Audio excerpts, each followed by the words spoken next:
আসসালামু আলাইকুম রহমতুল্লাহি বরকাতু। আশা করছি সবাই ভালো আছেন। আলহামদুলিল্লাহ আমিও ভালো আছি। আর আজকে যাচ্ছি হচ্ছে গিয়ে আমাদের যে ধানের জমিগুলো, আপনাদেরকে এর আগে কিছুদিন আগে দেখাইছিলাম যে আমাদের ধানের জমিগুলো কী অবস্থা আছে। এখন অনেক দিন ধরে আসি না, আমাদের চকে আসা হয় না অনেক দিন ধরেই। তা আজকে ভাবলাম আসি, আপনাদেরকেও দেখায় যে আমাদের ধানের জমি অবস্থাগুলো। এটা হচ্ছে গিয়ে আমাদের পাশের বাড়ি আরেকজনের জমি, এটাও হচ্ছে গিয়ে আমাদের জমি। এটা আমাদের এখানে হচ্ছে গিয়ে 3 ঘন্টা বাকি 3.5 ঘন্টার মতো আর কি জমি আছে। এটা তো এতদিন পানিতে তলে আসছিল, আর এখনও দেখতে পাচ্ছেন কত পরিমাণ পানি। আর এগুলা এখন যে এই সময়টা, এই সময়ে একদম মানে শুকায় একদম চঞ্চির হওয়ার অবস্থা আর কি এই সময়টাতে। তা এখন হচ্ছে গিয়ে প্রায় হাঁটু পানির মতো দেখছেন। আমিও আমাদের বাড়ির পাশে হচ্ছে গিয়ে ওই পিছনে যেগুলো দেখছেন এটা আমাদের বাড়ি। তা বাড়ির পাশে আর কি জুতাগুলো রাইখে আইছি আর দেখা আপনাদেরকে। আর এটা হচ্ছে আমাদের জমি, এগুলা একদিনে লাগানো, আপনাদেরকে দেখায় কীরকম তফাৎ আছে। দেখেন এগুলা হচ্ছে কি একটু টান জমিতে হওয়াতে তা এগুলা অনেকটাই ভালো, আলহামদুলিল্লাহ মাশাল্লাহ অনেকটাই গ্রোথ হয়ে গেছে। এগুলা দেখতে পাচ্ছেন আর কিছুদিন পর ওই থোর আইসা পড়তে পারে। তাই আর এটাও আমাদের জমি দেখতে পাচ্ছেন যে এগুলা দেখতে পাচ্ছেন একটু লাইলের সাইডে হওয়াতে তা একটু টান পড়ছে, তাই কতটা ভালো হয়েছে। আর ওইগুলা দেখতে পাচ্ছেন কীরকম মরা টাইপের। আর এই ড্রেন দিয়ে যে গাছগুলো হয়, আমাদের পিছনে যে গাছগুলা কাটা দেখতে পাচ্ছেন, এগুলা আমরা কাটতে নিয়ে আর কি দেখতে পাচ্ছেন এগুলো কতগুলা ঘাস হয়েছে। তা আমাদের জমির অনেকটাই লাভ হয় আর যে ঘাস কাটতে পারি, এগুলা থেকে ঘাস কাটে নিয়ে যেতে পারি। আর আমাদের পিছনে এই জমিটাও দেখতে পাচ্ছেন, এটাও আমাদের জমি। কিন্তু আপনারা মনে করবেন যে এগুলো হয়তো আমাদের নিজের জমি, কিন্তু না, এগুলো আমাদের নিজের জমি না, এগুলো হচ্ছে কি আমাদের লিজ নেওয়া জমি। তা আপনাদেরকে দেখাইতেছি আমাদের জমির অবস্থা, দেখতে পাচ্ছেন এখনও নেচেও পানি আছে। তা এখন হয়তো আর কিছুদিন পরে থুর আইসা পড়তে পারে।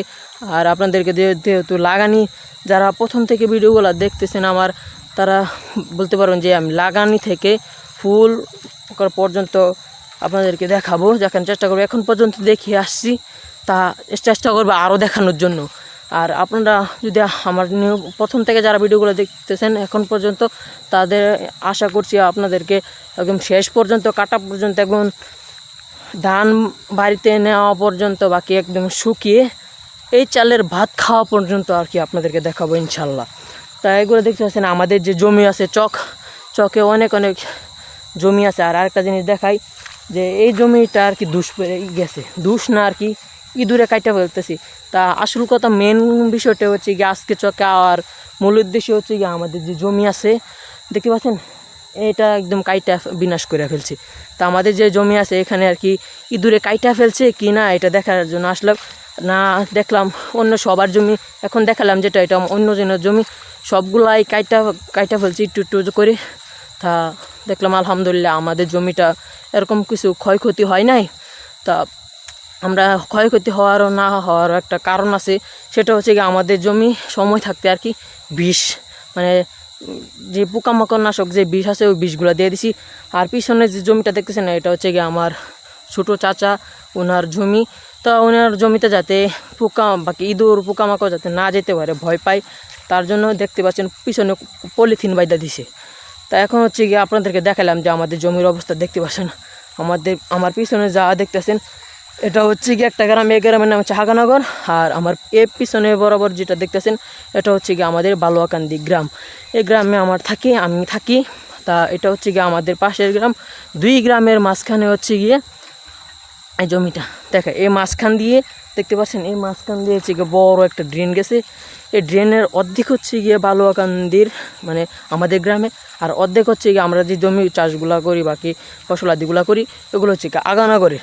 তা আপনারা হয়তো বুঝতে পারছেন আমার বিষয়টা। তা দেখতে পাচ্ছেন আমার পিছনে কত ঘাস হয়ে গেছে। এগুলো আর কি এদিকে আর কারো গরু নাই। আমাদের যে গ্রাম বালুয়াকান্দি গ্রাম, এই গ্রামের ভিতরে মানে আমাদের যে এরিয়া আছে এর ভিতরে হাতে গোনা কয়েকজনের গরু ছাড়া কারো গরু নাই। তা এগুলো হচ্ছে কি আমরাই নিয়ে খাওয়াই। তা এগুলো দেখতে পাচ্ছেন যে দেখেন এদিক দিয়ে কত ঘাস হয়ে গেছে, এগুলো আমরাই নিয়ে খাওয়াই। তা দেখতে পাচ্ছেন যে আর এটা হচ্ছে গিয়া আমার এক দাদি, আমাদের বাড়ির সাথেই আমার চাস্তো দাদি, উনি আর কি নিজে লাগাইছে। মানে নারীরা চাইলে কিনা, দেখছেন কত বড় বড় মশাই কামড় দিতেছে, অনেক মশা। এটা তো ধানের জমি, তো তো অনেক পরিমাণ মশা। আর আমাদের জমিগুলো দেখলাম মাশাআল্লাহ আলহামদুলিল্লাহ। আর পিছনে যে বাঁশগুলো এর কিছুদিন আগে আপনাদেরকে দেখাইছিলাম, যে বাঁশ কাটতে আসছিলাম, সেটাও আপনাদেরকে দেখাইছিলাম। আর এটা হচ্ছে গিয়ে আমার এক দাদি, যেটা বলতেছিলাম, আমার এক দাদি আমাদের ঘরের সাথে, একদম সাথে ওনার ঘর, ওর তা উনি হচ্ছে গিয়ে এটা লাগাইছে, মানে নারীরা চাইলে কি না করতে পারে আর কি, সেটা আপনাদেরকে বুঝাইতেছি। উনি হচ্ছে গিয়ে নিজে যে ছেলে আছে 4-5 জন, ওদেরকে কাছ থেকে টাকা নেয় বা কি এরকম করে নিয়ে তারপরে এই জমিটা লাগাইছে আর কি, ওনার নিজের জমি। তা ওটা ওনার লাগাইছে, দেখতে পাচ্ছেন কতটা সুন্দরভাবে, মানে সারাটা দিনই আর কি জমির পিছনে লাগা থাকে। আর এটা হচ্ছে গিয়ে যত্নের কারণে এরকম, আর এটা দেখতে পাচ্ছেন অযত্নের কারণে এরকম, দেখছেন? যতনের রতন যে বিষয়টা আছে, এটা যতনের হয়েছে গিয়া রতন, আর এটা অবহেলায় হয়েছে গিয়া এরকম দুর্দশা। এটাই আপনাদেরকে। আর এখানে অনেক পরিমাণ ঘাস হয়েছে, এগুলো তো পানি আছে, মানে চেপচেপা পানি।